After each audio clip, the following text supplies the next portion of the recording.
Pope Francis is speaking out again in support of gay people. The Pope says the Catholic Church owes an apology to gay individuals and others who have been mistreated.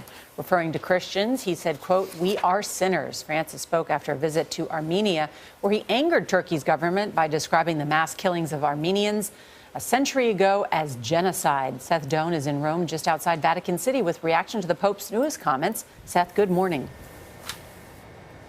Good morning. This is some of the strongest support for the gay community that we've heard from this Pope so far, and the first we've heard him speak publicly on the issue since that shooting in Orlando. Pope Francis made the apology on board his papal flight, saying the gay community should, quote, not be discriminated against and they should be respected and pastorally accompanied. These wide-ranging, off-the-cuff press conferences on board his papal flights have become a sort of signature of Pope Francis. In his comments Sunday, he also referenced his now famous remark, "Who am I to judge?" referring to gays, which he made during another in-flight press conference in 2013. I think this is significant. Reverend Robert Dodaro is an American theologist. This has been standard Catholic doctrine for a long time, to distinguish between persons and acts. But what the Pope is saying is, no, we have to do more than that. We have to actually apologize.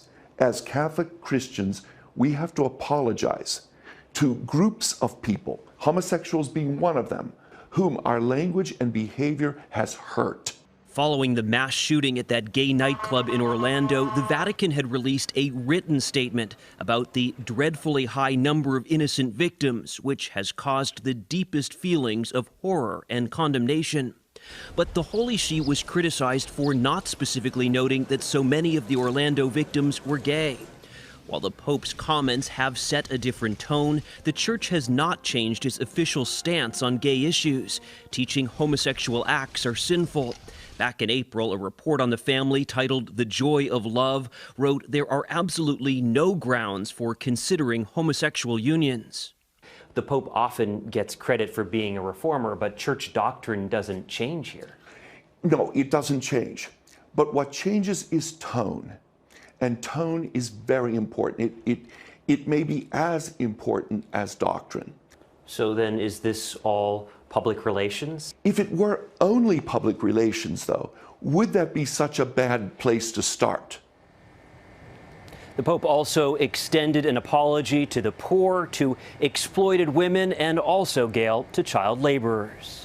All right, Seth Doan. Man, he certainly goes places where other people don't. I like what we just heard, that tone is very important. Yeah. But equally important is what he said about genocide in Armenia. Yes, I mean, this has been a long-standing battle for them and a long resistance by the Turks. He doesn't seem afraid to go in. That's right. And speak what he's thinking. Seth Doan, lucky you in Rome again. Thanks.